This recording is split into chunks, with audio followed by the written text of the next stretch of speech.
siapkan DP. Jangan tergiur dengan promo 0 DP, 0 DP. Tapi dia tabungan nggak punya duit. Padahal beli rumah itu bukan hanya beli rumah, tapi dia juga ada biaya AJB, PPHTB, biaya pajak, biaya bank kalau pakai KPR. Berarti lo belum siap dan belum mampu untuk beli rumah. Untuk menyiapkan DP, itu safe-nya, amannya berapa persen?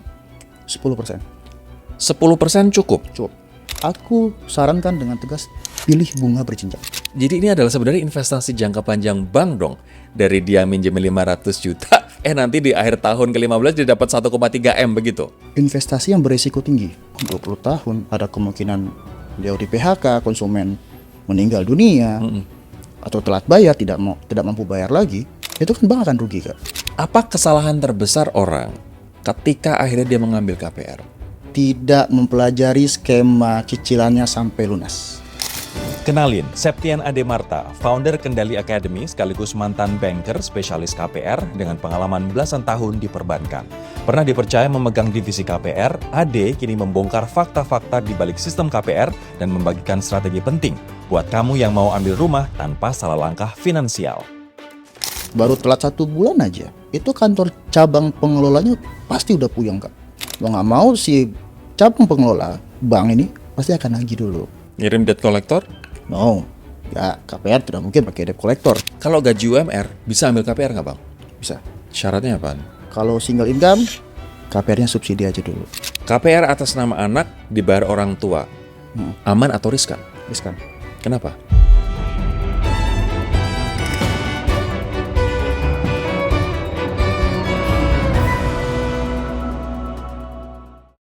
Guys, podcast ini penting banget buat lo yang pengen paham seluk-beluk KPR, utamanya kredit kepemilikan rumah, dan juga buat lo yang saat ini pengen paham do and don'ts-nya ketika memutuskan untuk mengambil KPR.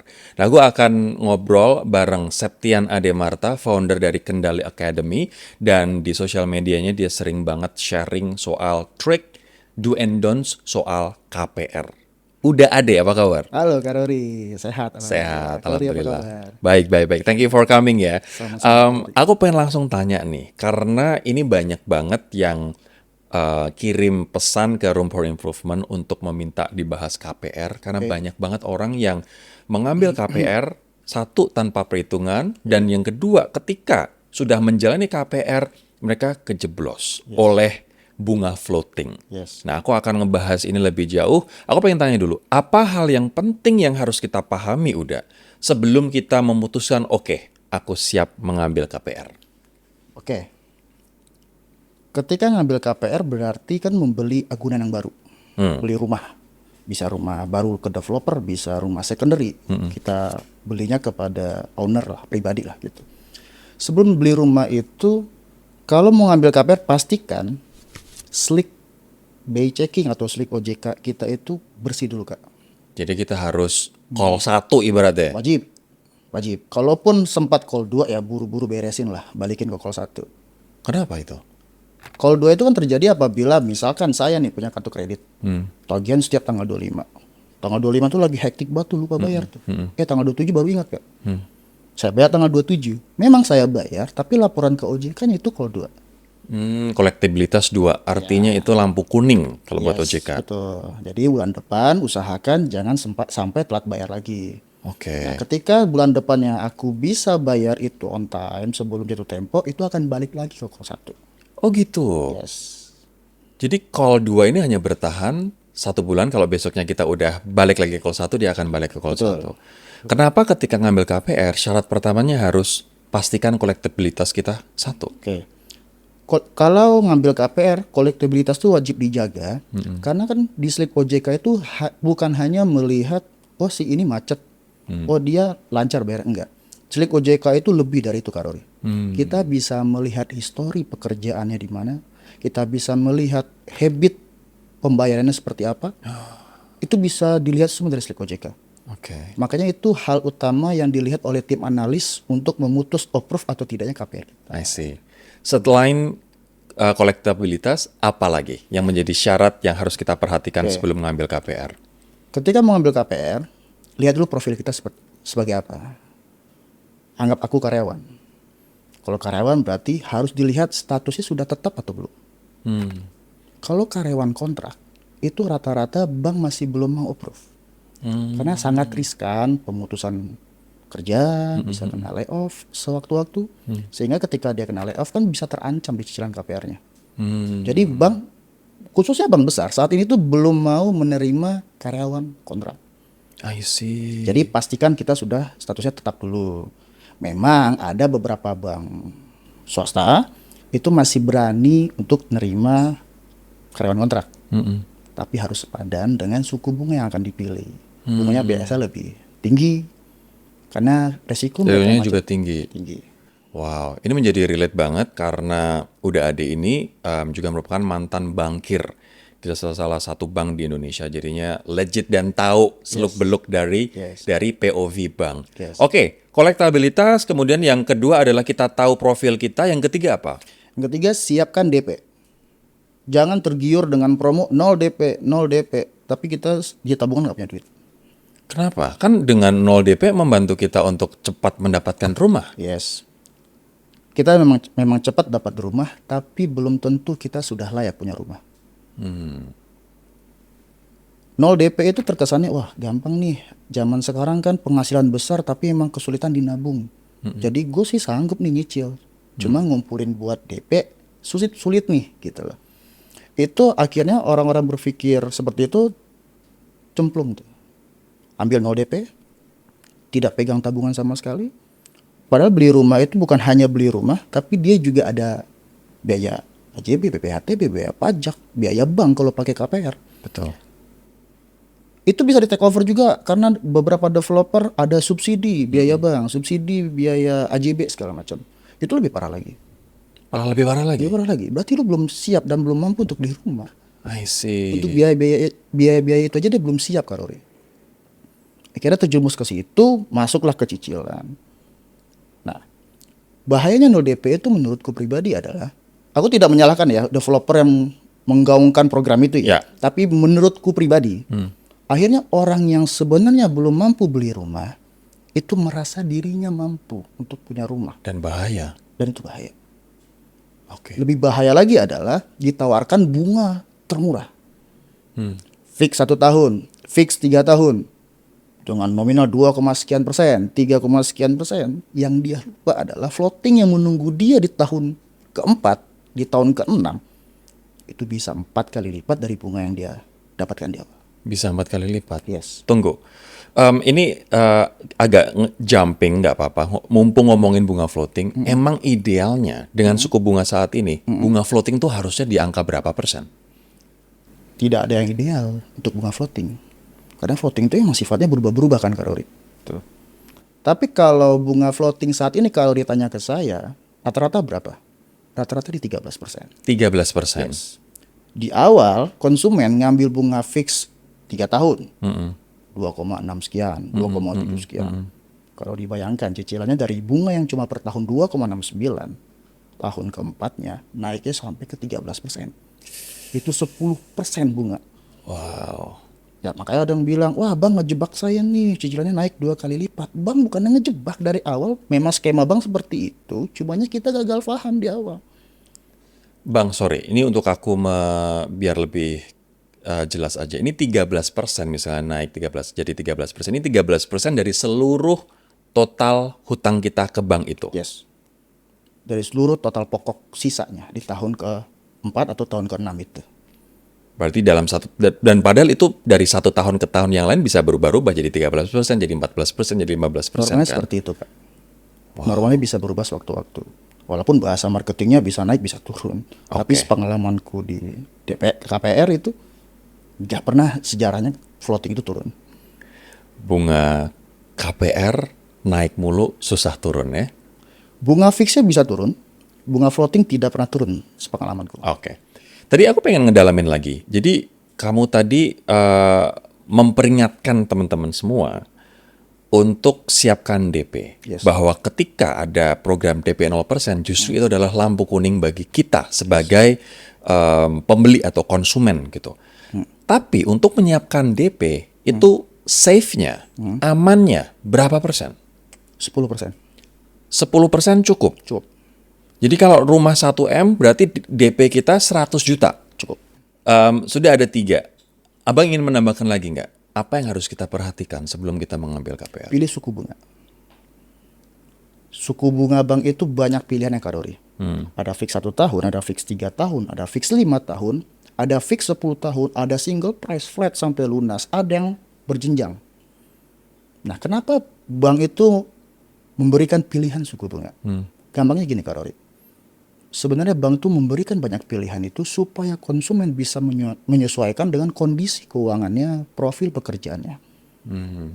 Kalau tanya sama saya, sebagai karyawan, punya karir path yang bagus lah, berapa tahun kerja pasti naik jabatan nih segala macam.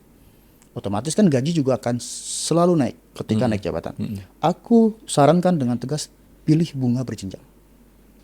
Maksudnya bunga berjenjang ini gimana? Bunga berjenjang itu biasanya 3 tahun di awal bunganya sekian, ada biasa 3%. Terus 3 tahun kemudian, tahun 4, 5, 6 naik jadi 7%. Tahun berapa? 8, 9, 10-nya itu naik bisa jadi 9%. Terus sampai lunas. Jadi kita nggak kaget. Nggak kaget. Dari awal sudah tahu kenaikan cicilan kita itu berapa per 3 tahun 3 tahun. Itu untuk karyawan yang secara karir dia yakin bisa naik jabatan di waktu-waktu itu, di tahun-tahun itu. Kenapa nggak bunga floating, Bang? Kenapa tidak bunga floating? Floating itu gini kalau selama aku di bank tidak pernah ada konsumen yang menikmati nyicil di masa floating. Aku juga nggak, makanya aku take over ke bank lain. Gitu? Setelah bunga fix selesai, ya udahlah aku tunggu 1 tahun proses, aku take over ke bank lain. Ini orang bakal kaget. Coba cek cicilan kalian masing-masing. Ketika ngambil bunga fix 3 tahun, biasanya tuh yang pinter KPR tuh minta tuh breakdown bayar pokok bunga berapa gitu. Kan di masa fix itu pokok lumayan, walaupun bunga tetap lebih tinggi. Namanya juga bunga anuitas kan tuh. Ketika floating, itu kan tahunnya lebih panjang Kak Rory. 90% yang dibayar di tahun keempat itu bunga. Jadi jangan kaget kalau pokoknya cuma berkurang ratusan ribu. Nyicil 5 juta berkurang cuma ratusan ribu. Sampai tahun keberapa kita bayar bunga di awal? Anuitas itu dia bunga dulu gede. Sampai pertengahan berjalannya tenor itu baru balance Kak Rory. Pertengahan tenor baru beres bunganya. Bukan beres, balance. Baru balance antara pokok dan bunganya, 50-50. Yes. Kapan pokok lebih gede? Ketika udah mau lunas. Masya Allah. Berat ya ternyata KPR itu ya. Jadi awalnya misalnya kita KPR 20 tahun nih. Sampai tahun ke-10 kita tuh bayar bunga. Terus makanya aku lihat di aplikasi nih. Aplikasi kredit. Kurang-kurang ini tuh. pokoknya kok nggak berkurang-kurang nih. Segini mulu nih. Ya. Tuh. Jadi kalau bunga fix itu karena tenornya cuma 3 tahun atau 5 tahun. Memang pokoknya tuh lebih gede. Karena yang dihitung bunga 3% itu. Bunganya kecil. Tapi ketika masuk floating, bunganya 13%. Makanya bunga akan terkesan gede banget ketimbang pokok. Ini makanya ketika floating ini bunga naik mulu tapi susah turun. Aku menemukan rumah yang harga aslinya aja 500 juta dari developer. Ketika misalnya kita tarik ke kredit 15 tahun misalnya, dengan bunga fix awal 7,5%, kemudian floating, ini rumah bisa jadi 1,3 M di akhir tahun ke-15, Bang. Naik 2 kali lipat Lebih. Betul. Jadi ini adalah sebenarnya investasi jangka panjang bank dong. Dari dia minjem 500 juta, nanti di akhir tahun ke-15 dia dapat 1,3 M begitu. Investasi yang berisiko tinggi bagi bank. Maka dia seleksinya begitu ketat untuk KPR. Satu itu, yang kedua, dengan resiko yang begitu tinggi, dengan 15 tahun, 20 tahun, ada kemungkinan beliau di PHK, konsumen meninggal dunia, atau telat bayar, tidak mampu bayar lagi, itu kan bank akan rugi, Kak. Nah, resiko itu sepadan dengan bunga floating tadi, Kak. Wah. Makanya bunga dulu yang diambil sama bank. Karena untuk meminimais resiko kalau nasabah kenapa-kenapa di tengah jalan. Oke, menarik banget. Ini baru pertanyaan pertama ya. Udah panjang banget. Sekarang pertanyaan kedua gua, Bang. Apa kesalahan terbesar orang ketika akhirnya dia mengambil KPR?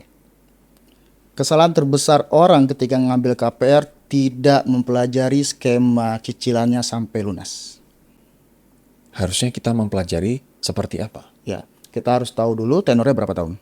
Hmm, Ngambil tenor, rata-rata kan orang, anak-anak muda ini kan ngambil 20 tahun Kak Ruri. bener. Nah, ngambil, Karena dipikirnya rendah, bisa gitu. yes.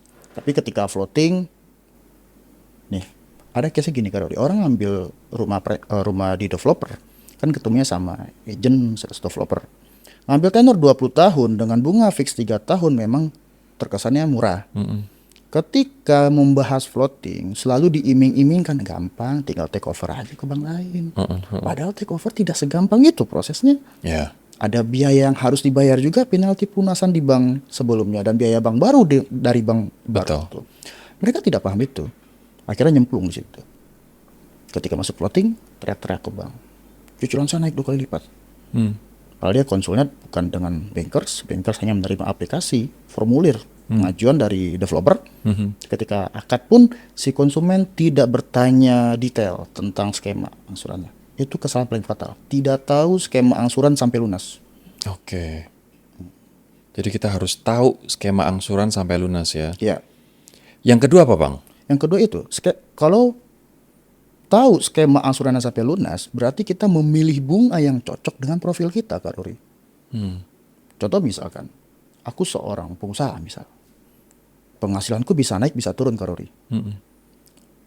Aku ngambil bunga fix 3 tahun atau 5 tahun masih oke nggak? Masih oke. Karena aku penghasilan tidak pasti. Tapi ada plusnya nih Kak Rori. Ketika aku dapat duit lebih, wajib lakukan namanya boom payment, pelunasan ekstra atau Pelunasan pelunasan ekstra. Ini menarik banget. Aku pengen cerita soal kasusku. Yes. Udah. Jadi aku habis take over memang. Oke. Dan dari proses take over itu ada biaya 40 juta yang aku harus bayar. Oke. Lumayan tuh, lumayan nohok tuh. Take over dari satu bank, ini bank swasta, ke bank swasta yang lain. Oke. Nah, cicilan kalau misalnya, ini sisa 10 tahun nih properti ini. Kalau misalnya aku pengen mempertahankan 10 tahun, nilainya lebih rendah, sekitar 20%. Nilai apanya nih? Tahunnya? Cicilannya, Oke, cicilan per cicilannya lebih bulannya. rendah. Oke. Terus aku lihat, wah 10 tahun cicilannya berkurang 20%, lumayan banget. Tapi kalau misalnya pengen sama cicilannya antara bank yang lama dengan bank yang baru, aku bisa lunas dalam waktu 8 tahun. Oke. Jadi aku hemat 2 tahun kalau misalnya cicilannya jumlahnya sama. Betul. Kalau misalnya aku pengen lebih cepat, kenaikannya ini bisa 30% jumlah cicilan per bulannya, Oke. tapi properti ini bisa lunas hanya dalam 5 tahun. Oke. Aku pilih yang ketiga, Yang 5 tahun. 5 tahun, ngos-ngosan, tapi bunga fixed. Oke. Dan ketika aku misalnya mau bayar ekstra, si bank ini bilang, tenang, ketika bayar ekstra, nanti dendanya hanya 1% dari nilai ekstra itu. Yes. Jadi misalnya aku percepat, aku bayar 100 juta, Yes. aku dapat apa kayak THR lah, aku dapat uang dari langit. Iya. 100 juta, aku hanya bayar denda 1 juta. 1 juta. Nih, denda untuk kita bayar ekstra. Yes. Menurut Abang, itu langkah yang tepat nggak untuk aku lakukan? Tepat banget. Tepat. Tepat banget. Kenapa itu tepat? Yang mempengaruhi cicilan Kak Rori itu bisa sama, tenornya naik tapi jadi lebih gede, kuncinya kan adalah di bunga yang diambil. Skema bunga yang Kak Rori ambil. Kak Rori dari bank sebelumnya udah floating berarti itu. Pindah ke bank swasta yang lainnya. Betul. Sudah pasti itu bunga fix. Ya, Bunga fix itu pasti lebih murah dari floating. Secara bunga aja itu udah di bawah. Nah, cicilannya pasti akan lebih murah. Jadi take over itu sama halnya kayak pelunasan ekstra itu Kak Rori. Ketika berganti bunga, kita bisa memilih tuh antara tenornya sama tapi cicilannya berkurang, atau kebalikannya, cicilannya sama, tenornya tenornya berkurang. berkurang. Aku memilih cicilannya lebih tinggi, tenornya berkurang. Nah itu langkah yang tepat. Karena Kak Rori geser itu tenor dari sisa 10 tahun menjadi 5 tahun, kena bunga berapa Kak Rori? Aku kalau boleh tahu. 8. 8%. 8,5. Oke, floating sebelumnya Karori tahu nggak? 12-13. Oke, let's say 13 lah gitu. Itu Karori udah hemat 6% Betul. setiap tahun. Betul. Oke. Betul. Bunga tenor yang berkurang 5 tahun. 6% kali 5 tahun Karori.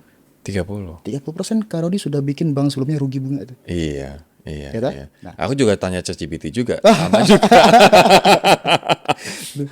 Jadi ketika ngambil yang 5 tahun itu sudah langkah yang paling tepat. Oke. Yang paling tepat, Kak Karori masih sanggup dengan angkanya, cicilannya flat sampai lunas, fix sampai lunas, tidak kena floating, ya tinggal 5 tahun ini berjuang habis-habisan tuh. Berjuang habis-habisan. Bang, sekarang kalau misalnya orang baru mau ambil KPR, Yes.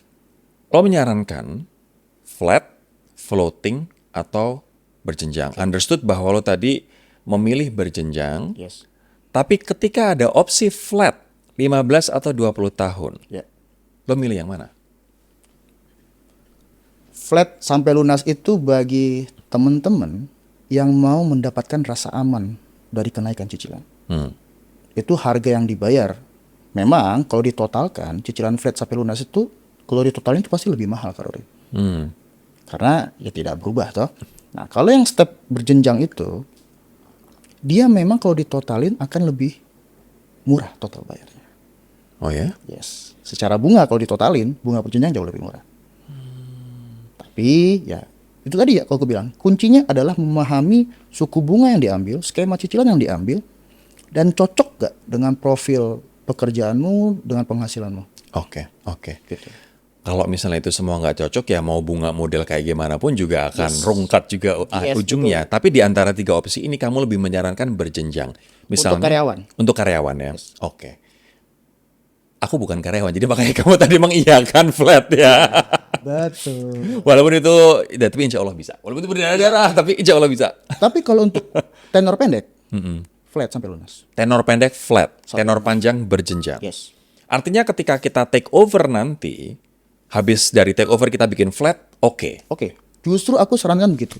Ah, Kalau Karori ini bagus banget. Malah ngurangin tenornya setengah itu. Tapi bagi yang belum siap untuk naik cicilan Karori, biasanya orang take over karena berat di cicilan. betul. Berharapnya lebih ringan. Lebih ringan. Kalau Karori kan malah kebalikan ini.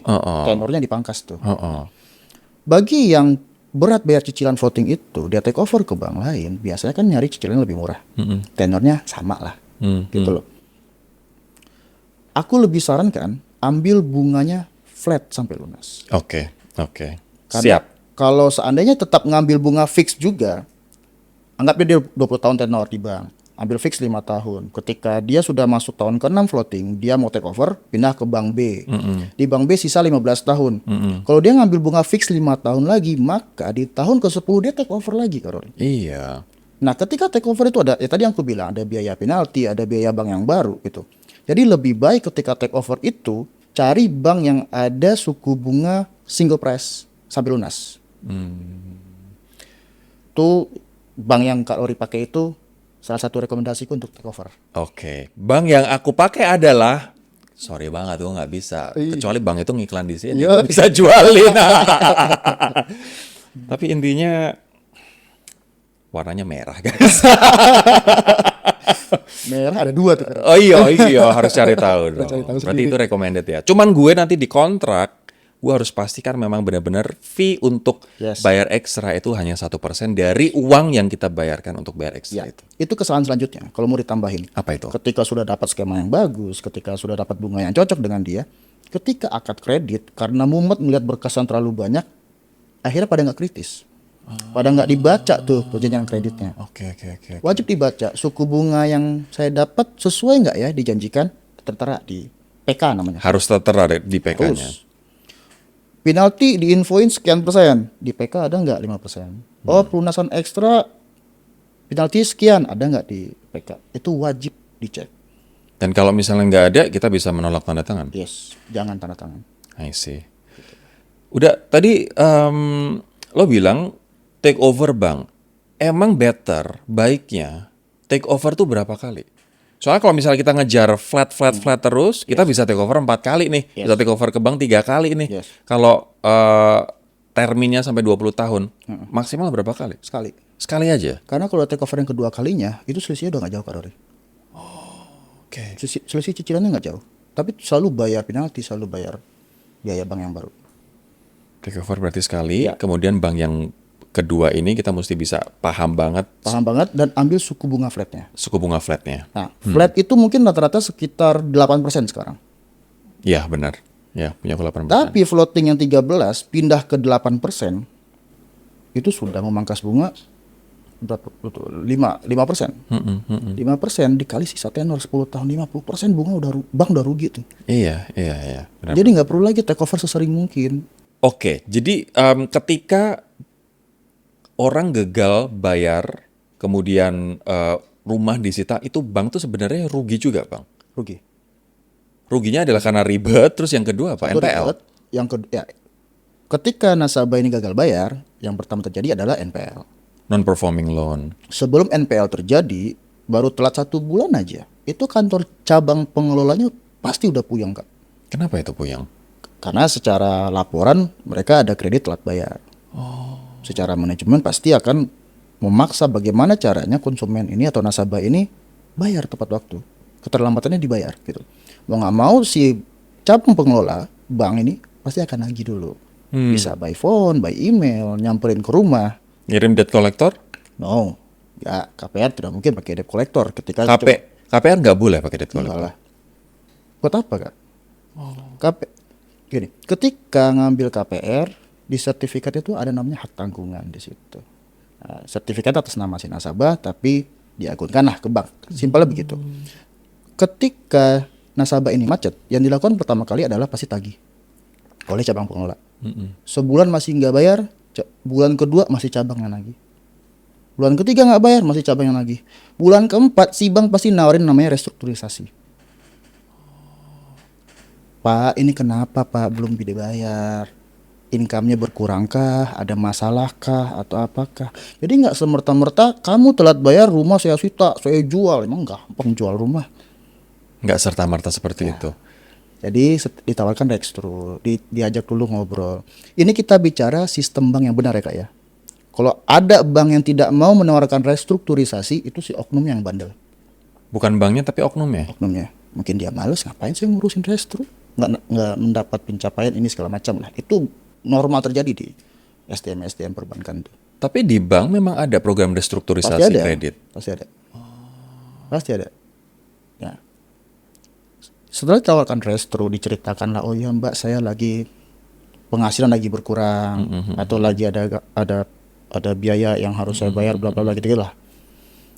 Bank menawarkan skema restru itu bisa ya mungkin cuti bayar bunga dulu, cuti bayar pokok dulu, bayar bunga dulu deh, biar cicilan kamu lebih ringan dulu nih, jadi masih bisa lanjut bayar. Terus cicilan pokoknya itu bukannya dihapuskan, tapi dipindah ke akhir masa tenor. Itu namanya restru. Atau mungkin bisa, bunganya mungkin dikecilin. Jadi bank itu terbuka untuk diskusi. Ada divisinya sendiri untuk ngurusin restrukturisasi itu. I see. Dan nasabah berhak sebenarnya untuk minta restrukturisasi. Berhak. Intinya gini Kak, selagi nasabah itu berstatement saya masih ada niat untuk menyelesaikan cicilan saya, bank wajib membantu Kak. Oh gitu. Yes. Nah, semisalkan restru ini pun tetap tidak ketemu jalan tengahnya, biasanya bank ngasih somasi dulu. Pak, ini cicilannya sudah sekian bulan belum bayar, gimana? Kalau belinya melalui developer, ada namanya istilah buyback. Berarti si developer yang membeli kembali tuh rumah ke bank gitu. Tapi dari rumah secondary ya dia somasi, gimana nih, mau kita restru atau mau kita lelang. Tapi selagi nasabah tidak menyetujui untuk dilelang, bank juga nggak segampang itu ngelelang Kak. I see. Berarti restrukturisasi itu bisa jadi jalan keluar dan ini bisa diminta oleh si nasabah atau dan customer. restru itu bukan berarti cicilanmu berkurang, hanya dipindahkan di masa akhir. Oke, digeser waktunya ya. Bang, sebelum kita misalnya ngambil KPR berarti apa yang harus kita persiapkan? Apakah gaji misalnya KPR ini hanya boleh menduduki porsi 10% dari gaji gue per bulan? Ini lebih ke sebenarnya financial planner, cuman mungkin dengan pengalaman udah adek jadi punya pandangan juga. ketika kita mau ambil, kelonggaran finansial seperti apa yang harus kita punya sebelum kita ngambil KPR? Oke. Pertama, kalau dari sisi kacamata analis bank, kalau mau aman itu batas maksimalnya Kak ya. Kalau gajinya di bawah, pendapatannya di bawah 10 juta, itu maksimal 50% dari pendapatan. Maksimal 50%. Ya. Tapi tanda kutip ya, ini kacamata analis bank. Oke. Oke. Maksimal 50%. Kalau gajinya di atas 10 juta, itu rata-rata bank itu maksimal di 60%. Wow. Nah, 50% 60% ini bukan menghitung hanya dari cicilan KPR-nya. Tapi Menghitung semua cicilan existing yang dipunyai oleh nasabah. Aku punya cicilan mobil, kartu kredit misalkan, per bulan udah 6 juta lah gitu loh. Itu tetap dihitung. Ditambah dengan cicilan baru yang akan diambil untuk kredit rumah. Apabila total semua cicilan existingnya dengan cicilan baru ini melebihi ketentuan tadi, jangan ambil KPR. lebih dari 60% tadi. Kalau gaji pendapatannya di atas 10 juta, semua pinjaman existingnya ditambahkan dengan pinjaman baru ini di atas 60%, jangan harap bisa KPR. Bank pun juga akan nolak. I see. Artinya kalau misalnya pendapatan kita di atas 10 juta, ya maksimal pengeluaran existing plus KPR ini harus di bawah 60% ya. Sementara kalau yang di bawah 10 juta, semuanya harus di bawah 50%. Kalau misalnya, sekarang kan banyak nih freelancer sekarang banyak juga nih afiliator, digital creator yang gajinya itu bisa dari berbagai macam pintu, berbagai macam arah. Kalau di total misalnya bisa 100 juta, bisa 200 juta, bisa juga bulan depannya 50 juta gitu. Kita ngitungnya gimana? Kita rata-ratain dalam 1 tahun atau gimana Bang Ade? Kalau untuk profesional seperti itu Kak, biasanya bank itu minta laporan keuangan kamu 2 tahun terakhir. Terus divalidasi dari rekening koranmu 6 bulan terakhir. Nah nanti bank itu akan ngitung tuh, ngambil income yang kita validasi oleh bank sekian, itu kelihatan dari situ. Oke. Itu yang dipersiapkan yang pertama. Ada hal lain nggak yang pengen kamu sampaikan? Sebelum kita ambil KPR, berarti kita punya kelonggaran finansial. Selain itu apa lagi Bang? Selain itu, pilih rumahnya juga sangat penting. Tahu diri lah ya. Ya. Kalau gaji misalnya di bawah 10 juta, pengennya rumah 1M kok agak kayak berat banget. Nah itu dia Kak Rory. Tapi di lapangan itu banyak terjadi. Serius? Serius. Dan dilolosin? Nggak mungkin lolos dong. Cuma dengan income, maaf teman-teman, dengan income 10 juta, itu pun udah join income tuh. Masing-masing Suami istri UMR, gaji 10 juta, tapi maunya rumah di Jaksel. Ada Ada yang seperti itu. Rumahnya berapa rata-rata harganya? Oh Jaksel? Nggak yang dipengenin sama pasangan join income 10 juta ini? 2M.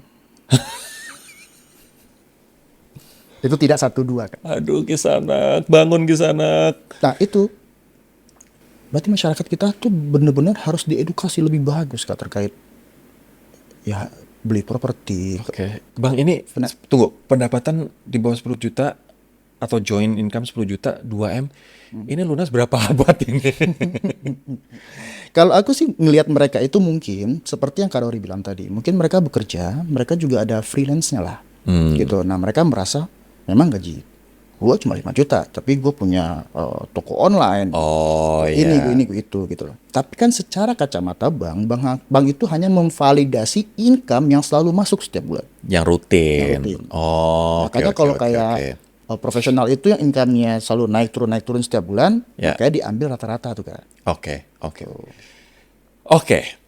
Sekarang aku pengen ngebahas soal tenor, ya. 5 tahun, 10 tahun, 15, 20.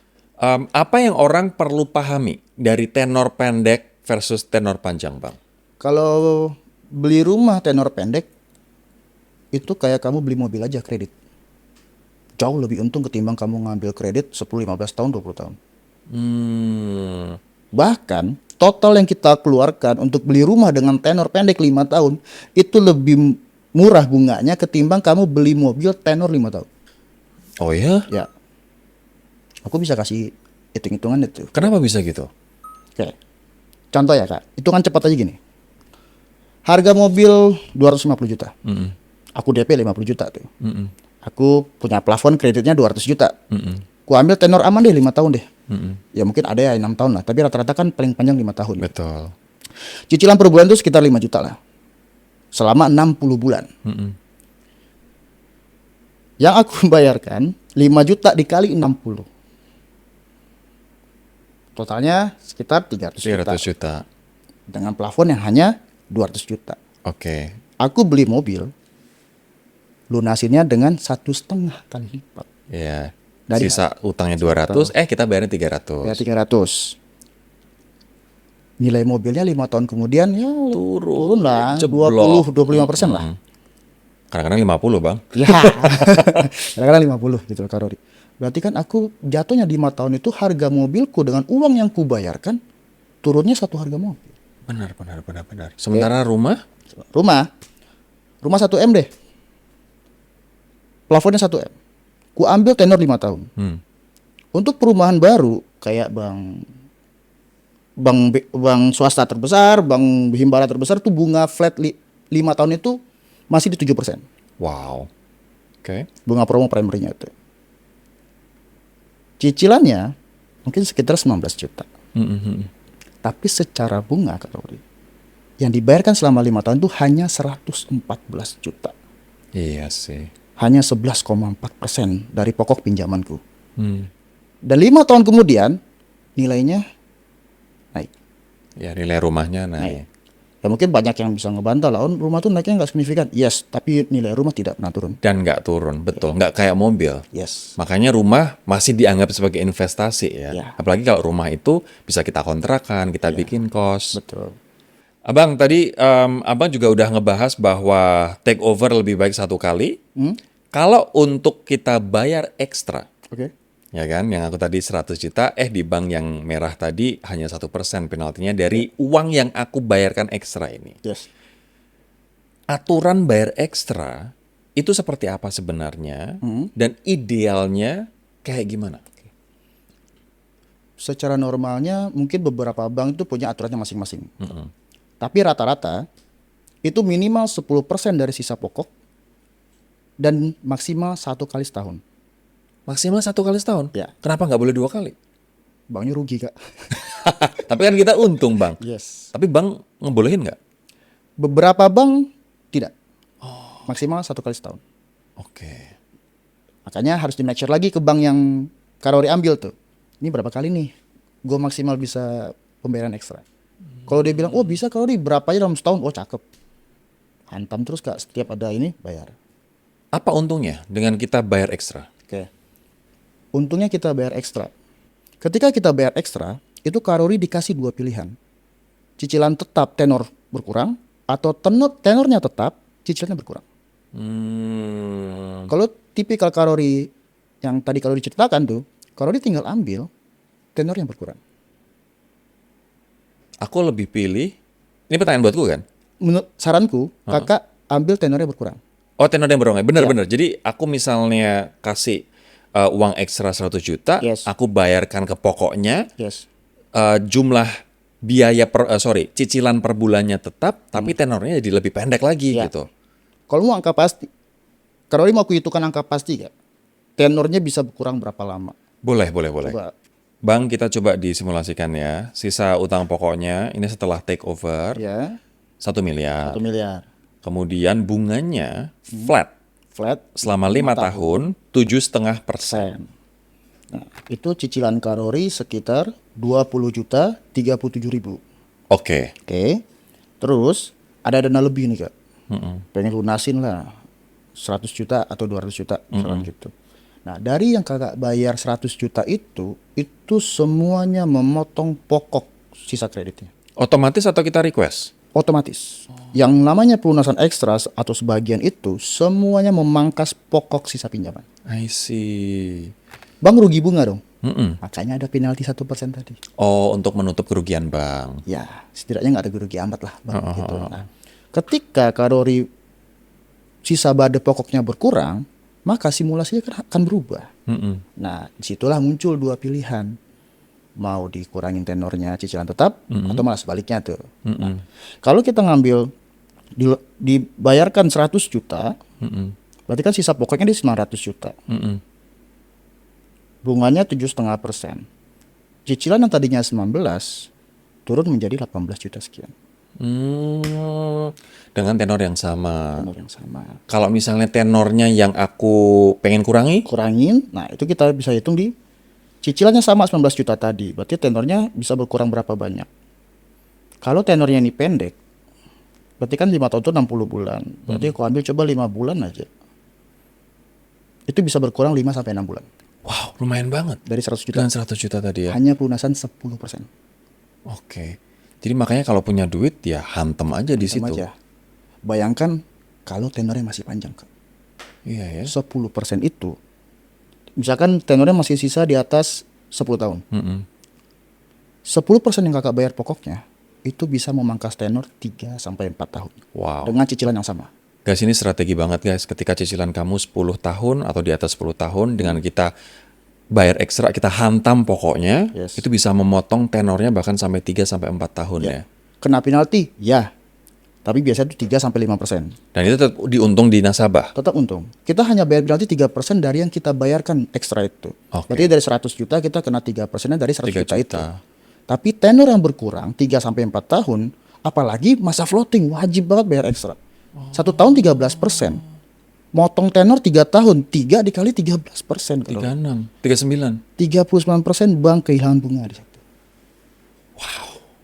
Berarti masa floating kita wajib bayar ekstra. Bayar ekstra. Selain solusinya take over segala macam, tapi kalau semacam kayak freelancer yang duitnya tiba-tiba gede, hantam ketika floating. Jangan buru-buru take over. Makanya ketika aku bertanya pada sahabatku yang bernama ChatGPT AI ini bang, dia memberikan aku strategi ketika uang lo longgar 5 tahun, Yes. lo hantam di bayar ekstra, target lo adalah jadikan ini 3 tahun. Yes. Sama ketika dia juga nyaranin, ketika lo 10 tahun dengan cicilan yang lebih rendah tadi, lo hantam dibayar ekstra, ini nanti bisa 7 tahun, lo akan hemat 3 tahun. Itu ternyata strategi. Kebanyakan orang pembayaran ekstra pengen cicilannya turun. Ya bunga tetap segitu, walaupun pokoknya berkurang. Berkurang sih berkurang tapi dikit kalori.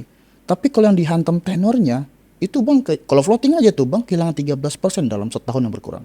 Oke, jadi lebih menguntungkan kita potong tenor daripada kita potong cicilan per bulan. Betul. Very nice insight.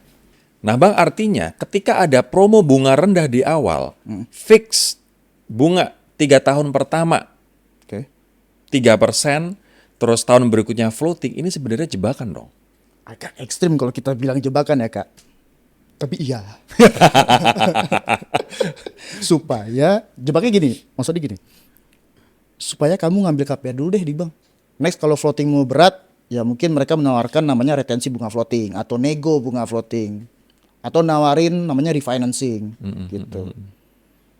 Tapi kalau refinancing atau top up itu, kalau tenormu 20 tahun, itu baru bisa dilakukan ketika sudah jalan 5 tahun. Oke. Kecuali tenormu 10 tahun. Kalau kamu tenor 10 tahun ngambil bunga fix 3 tahun, tahun keempat kamu minta refinancing atau top up, apapun bahasanya, itu masih memungkinkan. Oke. Gitu. Jadi dari yang bunga floating bisa ngambil bunga fix lagi. Siap. Tadi aku juga ngejelasin bahwa untuk take over itu kan ada biaya-biaya kan, 40 juta dari bank, kemudian belum termasuk penaltinya. Ada nggak sih biaya-biaya ketika kita KPR itu yang sebenarnya mengejutkan tapi nggak kita tahu dari awal? Apa aja komponen biaya yang masuk dalam akad kredit kita? Ketika ngambil KPR muncul biaya bank. Di biaya bank itu ada beberapa komponen tuh Kak. Ada biaya provisi, ada biaya administrasi. Itu ya memang untuk si banknya gitu. Habis itu ada namanya biaya asuransi jiwa kredit. Fungsinya apa asuransi jiwa kredit ini? Fungsinya adalah mengcover jiwa si nasabah ini apabila di pertengahan jalan kredit amit-amit dia meninggal dunia. Ketika dia meninggal dunia di saat kreditnya masih berjalan, maka ahli warisnya wajib melapor ke bank. Itu masa tunggunya rata-rata maksimal tuh 3 bulan Kak. Ya, ini ada di konten kamu nih. Ya, jadi si ahli waris sudah melapor, itu bank akan ngurus pencairan asuransinya. Ahli waris sudah tidak perlu lagi untuk melanjutkan cicilan. Oh, karena udah dibayar oleh asuransi. Asuransi jiwa kredit. Nah, kalau si ahli waris nggak melapor, Macet NPL. Kan bank bukan cenayang, nggak nggak tahu tuh, ini orang masih hidup apa kagak nih. Oh gitu. Jadi makanya teman-teman ketika mau ngambil KPR, jangan ngumpet-ngumpet dari istrinya, jangan ngumpet dari orang tuanya.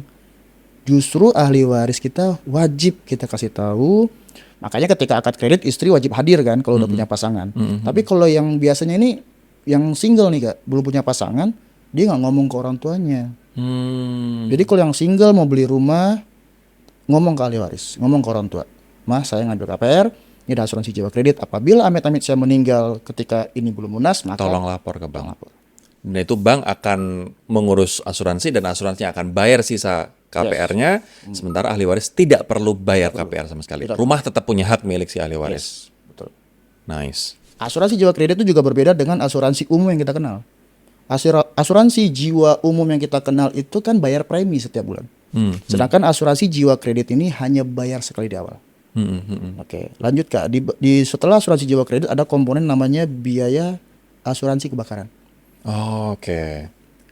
Ya apabila rumahnya kena musibah, kebakaran segala macam itu bisa ajukan klaim.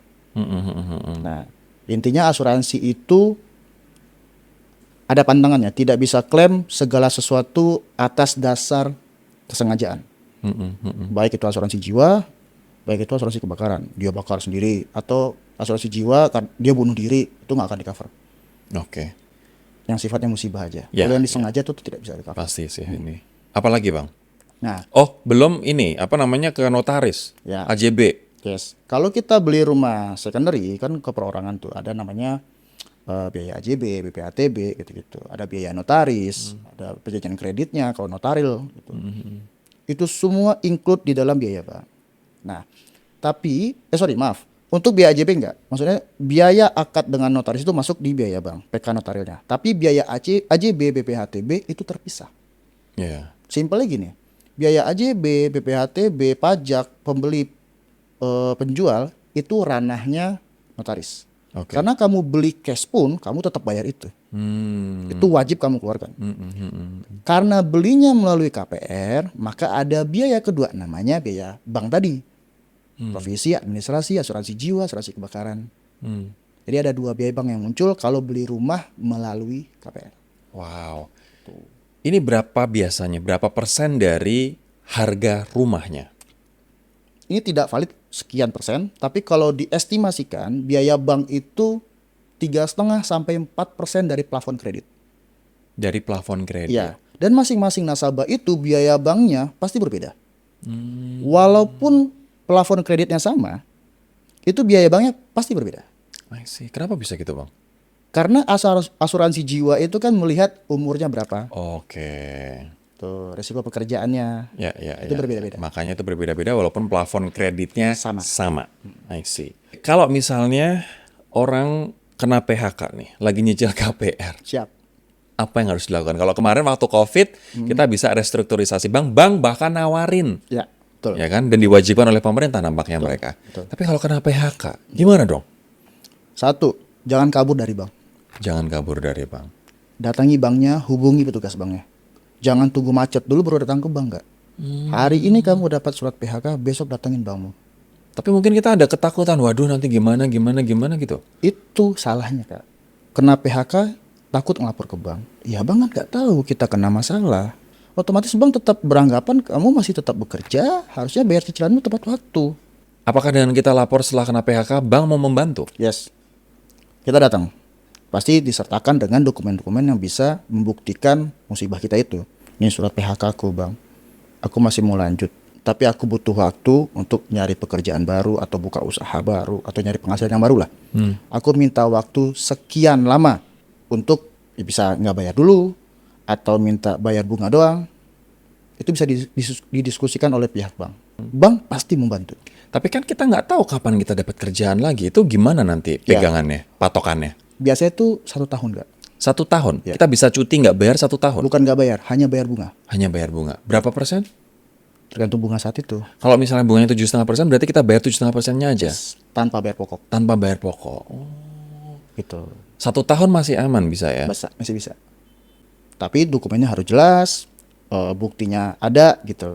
Bank pasti bantu. Tapi kalau toleransi bank untuk kita terlambat bayar, Maksudnya kita takut nih lapor nih gitu ya. Semoga setelah nonton podcast ini jadi nggak takut lapor kalau Ya. kenapa kan. Tapi kalau misalnya kita takut lapor, bank tuh toleransi untuk kita telat bayar tuh berapa lama, Bang? Sebenarnya 1 hari aja tidak ditoleransi oleh bank. Serius? Karena telat 1 hari udah langsung call 2 tuh. Ya, di laporan internalnya iya. Tapi kalau udah ganti bulan dia masih belum bayar, baru dilaporin ke OJK dia call 2. Tapi kalau telatnya masih hitungan hari di bulan yang sama, masih aman. Masih aman. Saya anggap call 1. Atau bahasa curang gue begini deh, jangan ganti bulan aja. Ya telat-telat sehari 2 hari, tetap nggak baik. Tapi kalau emang kepepet atau lupa, itu masih normal lah. Dan kemarin aku ada satu kredit di mana aku telat 1 sampai 2 hari. Itu kan sekarang kita udah punya aplikasi untuk mengecek BI checking kita ya. Yes. Nggak harus sampai ke OJK, nggak harus sampai ke BI kan, Bang. Itu udah call 2 dan itu jadi catatan untuk ketika aku mau ambil kredit urusan yang lain. Ya. Selalu ditanyakan. Ya. Tapi aku bisa menjelaskan bahwa ini telat 1 sampai 2 hari karena Ya. misalnya dari pihak orang tuaku yang kelupaan Ya. misal transfer karena kan itu atas namaku tapi mereka yang bayar misalnya. Dan biasanya dipahami sih. Ya. Call 2 itu bukan berarti debitur itu jelek. Kalau udah jelek tuh 3, 4, 5 tuh. Oh, kalau 2 Call maksudnya? 2 tuh hanya pernah telat aja. Bisa Oke. lupa, bisa ke-skip gitu loh, Kak. Oke. Di zaman now, di saat ekonomi kita lagi ancur-ancuran kayak begini, nilai rupiah turun, Yes. IHSG jeblok, Yes. cadangan cash kita makin anjlok, Ya. makin susah nggak untuk dapatin kredit, Bang? Ya. Bank itu lebih selektif sekarang, Kak. Benar-benar selektif. Sampai bank itu sempat bikin suku bunga harus melihat pekerjaan si debitur. Kamu karyawan BUMN nggak? Kamu karyawan PNS nggak? Emang kenapa kalau karyawan BUMN PNS? Itu dianggapnya lebih bagus. Lebih stabil. Itu dikasih bunga yang bagus. Tapi di luar BUMN, ASN, TNI, Polri segala macam, kalau swasta dikasihnya bunga yang B lah bahasanya. Bunga grading A-nya itu dikasih ke yang profil yang tadi aku sebutin, yang B dikasih ke swasta. Kalau freelance? C. Kasihan kali freelance ini. Aduh. Itu sempat terjadi awal-awal tahun kemarin. Mungkin bank tobat, sekarang balik lagi ke skema awal. Kurang ajar banget ya teman-teman freelance dibeginiin sama Bang. Bukan hanya freelance. Semua profesional masuknya kategori C. Bunganya sempat lah itu. Berarti ya. mahal dong itu ya. Mahal. Tapi kalau untuk ritanya saat ini sudah balik lagi. UMKM? UMKM apa lagi? Z. Ya.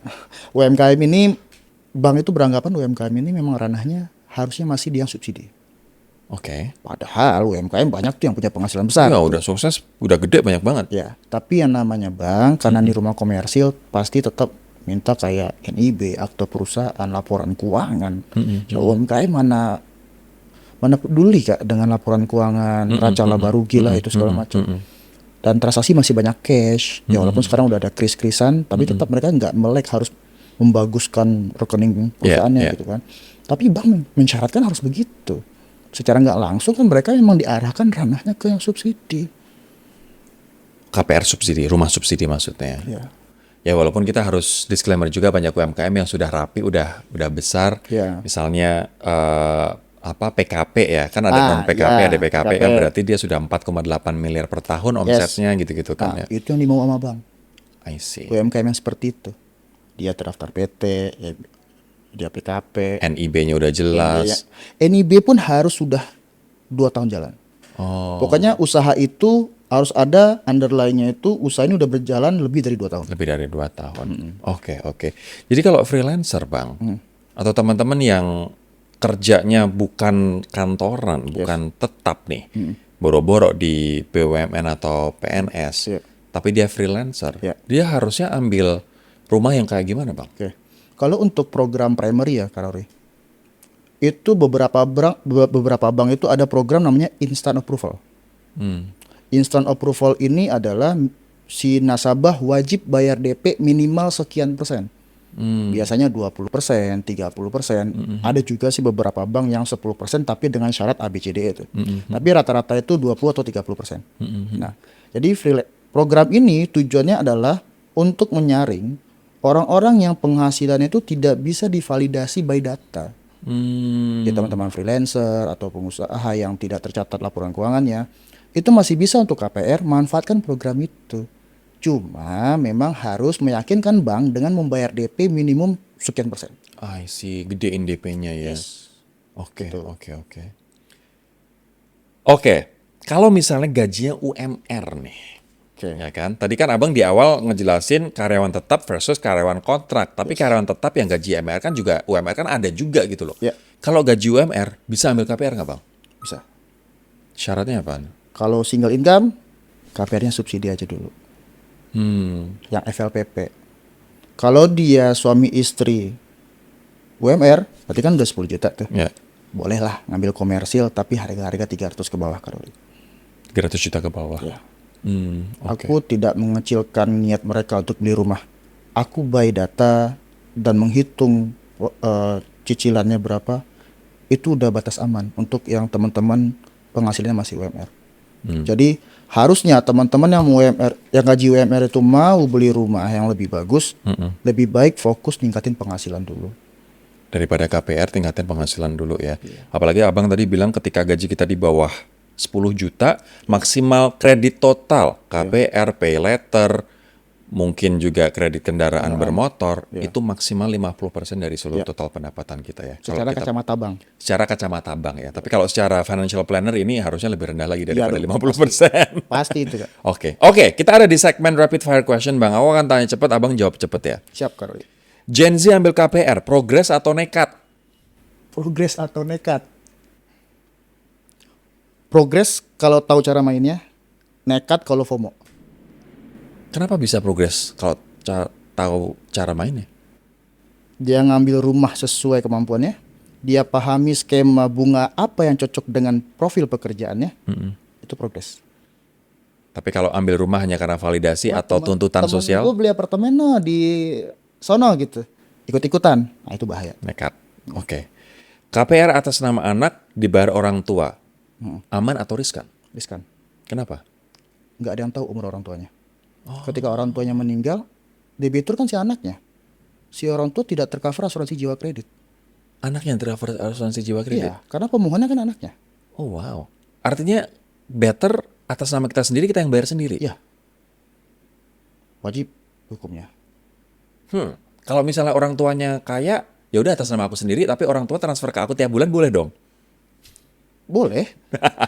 Jadi, Tapi ya, kita yang bayar sendiri kan? kita bayar sendiri, terus si orang tua transferin tiap bulan ke anaknya. Yang aku bilang tadi Kak, apabila si orang tua ini meninggal, KPR masih berjalan, siapa yang mau bayar?